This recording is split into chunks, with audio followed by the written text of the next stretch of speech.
Hey, I'm John, I'm Colin. and we bought these bikes that were built for the desert. We did the only reasonable thing an adventure rider could do. We brought them to the rainforest. Here's our first impressions.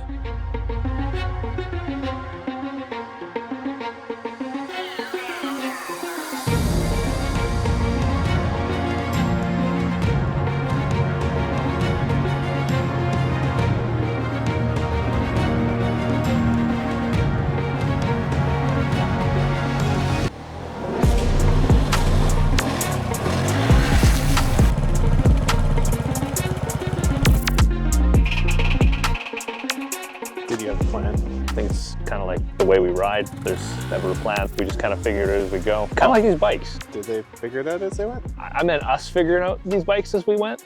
Oh, yeah, we're still figuring them out because I think they just keep getting better and better somehow. Yeah, they keep changing in a positive direction from what we can tell. When we got them from the dealership, they were really tight. And when I say tight, I mean jerky. The transmission was tight, the engine was tight. When you went on the throttle, it was a jerk. When you let off the throttle, it was a jerk. The suspension was harsh. But over the last 500 kilometers for me, and 1,000 kilometers for John, they've really settled in and become quite enjoyable both on the road and off. I totally agree. When I left the dealership on this bike, I was questioning what I had done because the throttle was so twitchy, the suspension was so harsh. In my mind, I was like, I guess that's what a rally bike is, and I'm gonna have to get used to it. But even from just today's ride, which we did about 100 kilometers, the bike even feels better again from the start. It's strangely noticeable. One of the complaints I would have the most of, and what you hear a lot of online, is that there's no tractor factor, there's no lug.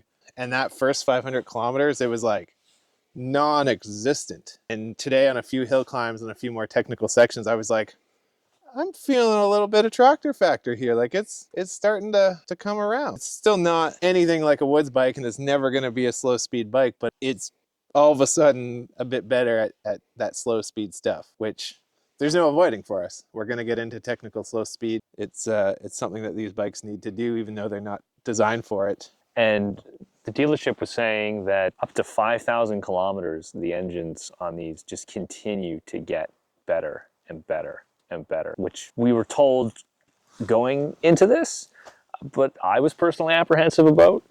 But even after 500K, I believe it. It's so tangible. So if you're test driving one of these things and it's brand new, if the ride seems a little harsh, don't let that discourage you. It certainly gets better with time. I think one thing that stands out to me is just how capable and how good this bike is right out of the box. Almost every other bike I've bought, right away I feel like I need to change the suspension, the springs, or the cartridges. I want to put all these big mods on for protection, for everything. And I just feel like you can take this bike from the dealership and throw it into whatever you want, except for the handguards. It needs handguards. As Colin found out about, what was that, day 3 where you broke the clutch lever because you didn't have handguards?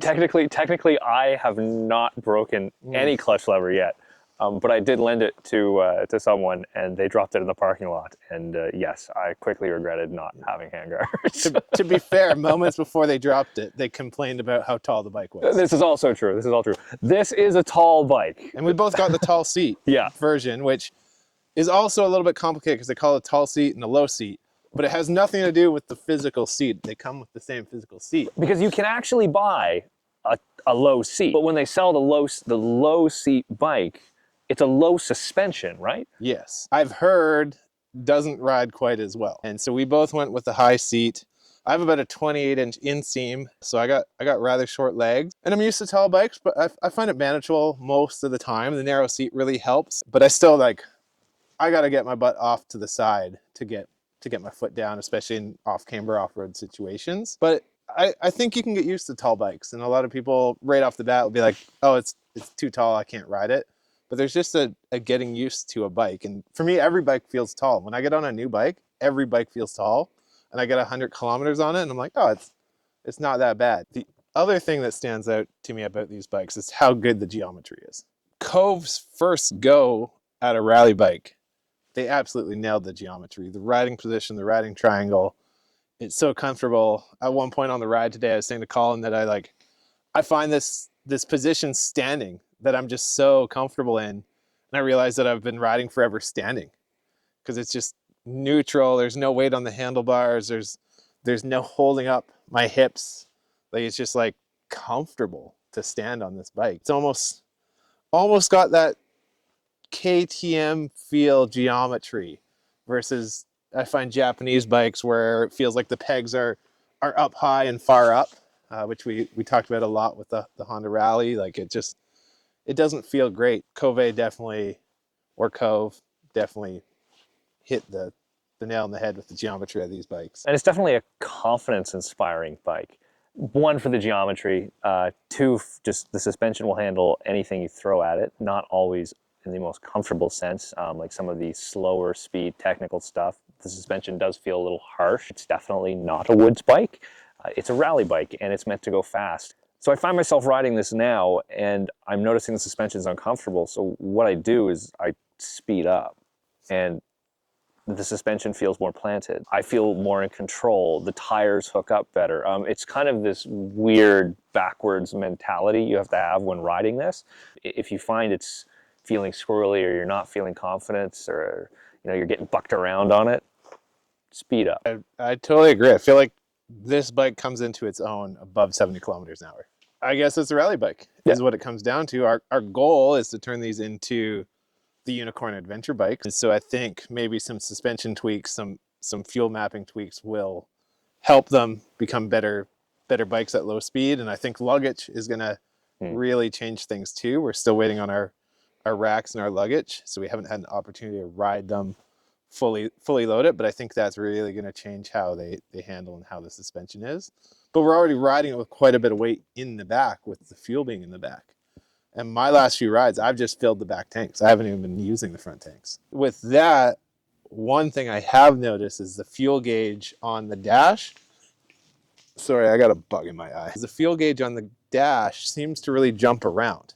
Like when I left on today's ride, I had 3/4 of a tank of fuel and was feeling pretty good. And we got 50K in, and all of a sudden I had, 3 dashes left? And I was like, I'm out of fuel. But you're supposed to be able to get 600-kilometer range out of full tanks. And I'm going like, I don't know if I'm getting out of here, but I just filled up the whole rear tank, and all of a sudden I got a couple dots on the fuel gauge.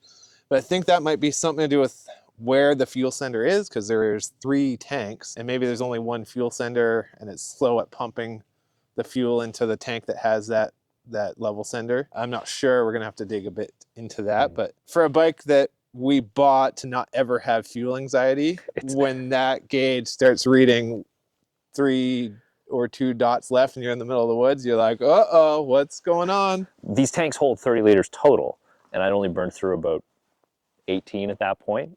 And I got halfway to my destination, and fuel light is flashing that it's empty, and I'm like, what the hell? I should have tons of fuel. Do I have a leak? But then I get to the gas station and I fill the tanks, and I could only put 22 liters in. So I wonder if it's just a very conservative fuel system, or if it's like what you said, and the sensors are only in one tank, and depending on where it's pulling from, it'll affect how it's reading.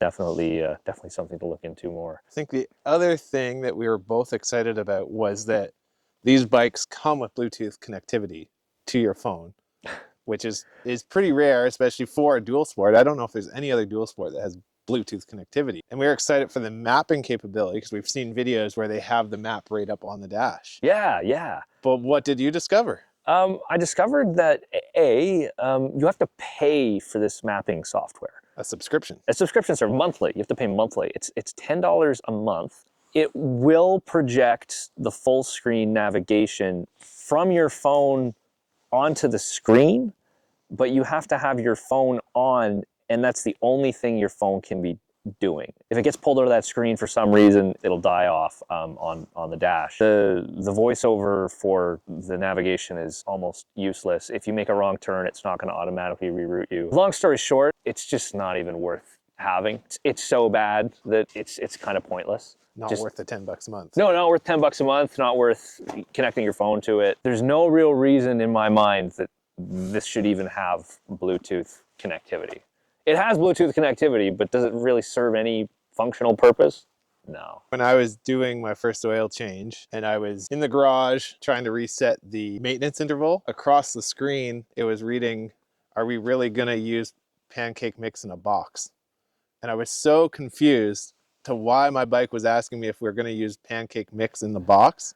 But that Bluetooth connectivity had connected to my phone, which was on our Wi-Fi network, and it was streaming messages. And there was a friend asking about pancake mix for a pancake breakfast. And I was like, I'm trying to reset my maintenance interval and it's just asking me if we're going to use pancake mix in the box. Thought it was a translation issue, eh? I was like, okay, maybe this was their sample sentence. But yeah, I figured that out, that was just part of a group chat. Yeah, fair enough. Fair enough. But yeah, I mean, things like that, I question whether notifications like that should even be streaming to, you're riding a motorcycle. You're pretty exposed on the best of days. You know, the last thing you need is more distractions like that. Functional navigation that makes it simplified for you, yes. But this is not that. It doesn't really have a use for outback exploration. You're still better off using a dedicated GPS or your phone with a quad lock mount or something like that. I decided to use a Velcro mount. Or Velcro mount. And it's been working quite well. Yes. Just sticky Velcro on the tower and some sticky Velcro on the back of my phone case, and it's been sitting up there just fine. I love that for you. Yeah, it's pretty great. I think it's got built-in vibration dampening too, the way that it's able to kind of move freely there. And you didn't have to pay $100 for it. I did not have to pay $100 for it. Sick. The Velcro actually had a price tag of $1, but a friend gave it to me for free. So sweet. That's basically like a free phone mount. Love that. What's important? What do people want to know about these bikes? Probably the tires. You guys adventure riders love to talk about tires. They're good. They do the job. I don't know. They handle great on the street. They handle pretty good off-road, except for, so shocking fact, okay? If the tire isn't touching the ground, traction isn't good, as John found out today. It's hard to turn these bikes when the front wheel is in the air. Which is a lot, by the way. I almost went into the ditch because of that, wondering why the front tire wasn't hooking up. That's just like part of these bikes for me. When you hit that like magic power spot, they can lift the front wheel so easily, but it makes it so fun. I'm content with the tires it came with. Am I gonna put something more aggressive on when I wear these out? Definitely. Am I close to wearing these out? Getting there. I mean, yeah, I'd like something a little more aggressive. We bought these bikes to ride off-road. Why ride a 50-50 or a 60-40? I think we're both picturing something above the 70 or 80% off-road category for these bikes. For sure, when we buy new tires, it'll certainly be that category. Are these actually 50-50 tires or 60-40 tires? Because to me, they seem more like at least a 70% off-road. Because they are a decent knobby, and I expected them to have relatively poor road performance and better off-road performance, but they actually handle pretty good in both. Yeah, which is exactly why I was calling them a 50-50 tire. They handle equally as well on the road and off-road. That's 50-50, Colin. You know, when you look at most 50-50 tires, and they look more road biased. These are not that road biased tire that's giving up a ton of off-road performance. Like, these still hook up. These still are confidence inspiring. 40-60. 40-60? Okay. They're a 40-60 tire until we look online and realize there's something else. They're 50-50. They're probably 50-50. But they don't handle like a traditional 50-50 tire. They handle better. Overall, I'm stoked. I have no regrets about this purchase. This is the bike that I feel like I've been waiting for a long time. That bike that we've been asking all the manufacturers to build. To me, it's crazy that it took this small Chinese company to actually bring this to market. And I'm really curious to see if other OEMs are going to follow suit. I know that KTM just announced their 390, which I just don't think has the same fuel range as these bikes. It's not a rally bike. It doesn't sit in the same category. Suzuki updated the DRZ, but again, you don't have the fuel range. You still have the 5-speed transmission. I think this bike sits in a world of its own. Yeah. Very similar to the CF Moto MT 450, sitting in a world of its own. Even then, those two bikes are so different. This being a single, the MT being a twin. And we're going to do a comparison video coming soon with one of our fellow Islander YouTubers. Can't wait for that. That's gonna be great. I guess I still don't know. Is it Kove or Kove? Which team do you want to be, Kove or Kove? I like to go back and forth every time I say it. That's fair. That way I'm not committed to one side. It's kind of like what I do with my wife. Is it Kove? Is it Kove? Let us know in the comments below. Even the dealer we're just didn't know. gonna get some smart ass right. It's Kove. probably going to be me. Yeah, I would write that. What else? I really don't know. A few quirks that drive me nuts is that I find it very hard to fill the tanks. Yes, you will spill so much fuel. So much fuel. All the fuel, all the time, all over the place. The stickers are peeling. Maybe it has something to do with us spilling fuel. I mean, maybe, but we're both having them peel off kind of in similar places up in the front, which I mean, for us is kind of like, whatever, they're off-road bikes. But, you know, that may cheese off some people. What else? Anything that's adhered to the gas tank seems to not want to stick. Because when they mold plastics, they'll use a release agent to be able to get it out of the molds. And that release agent, obviously, stuff doesn't stick to.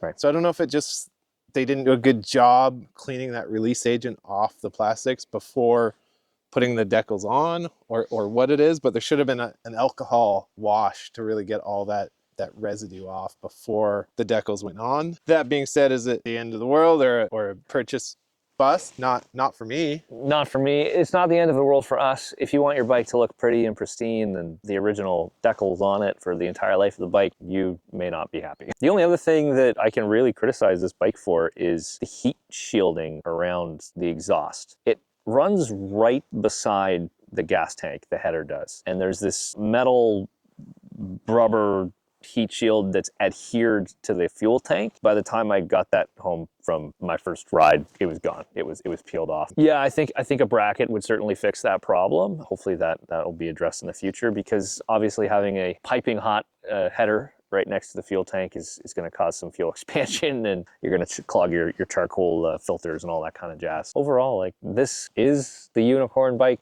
you've all been wanting. You want the lightweight adventure bike that you can buy and just put some racks on it and put some luggage on it and go. Go 600 kilometers. Go 600 kilometers. Like, this is it. Congratulations, it's here. It's in Canada. And there's no other option. There's no other option. And we've had this conversation many times, John and I. Do you buy a used DRZ or DR650 and kit it out with all the, you know, tanks and suspension? But by the time you go through the hassle of doing that, and used DRZs and DR650s are insanely expensive right now. Not to take anything away from them. No, they're great bikes. But by the time you get to the point where you've brought that bike to where this bike is, if it's even possible, you're just in way too much money and effort and time. And this bike with the low fuel tanks, it just handles so well. It's a special bike in the end. But there's so much good about this bike. There really is. To me, it's impressive that a bike that was specifically built for racing the Dakar can come into the rainforest, can come into any terrain and still handle itself better than almost any other bike that you could buy off the shelf. And for not $30,000 KTM. Because we've done nothing to these bikes. We've added handguards. Yeah. I pulled out my ABS fuse. That's the only mods I have done. Handguards, ABS fuse. Haven't adjusted the suspension. I haven't touched the chain. Bone stock. And so it can only get better from here, because we're going to do some mods. And the mods are going to come quickly. And this will be turned into the ultimate lightweight adventure machine. I don't think there's another option to consider if you are a long distance adventure rider that's looking to go far off-road. And seen, yeah.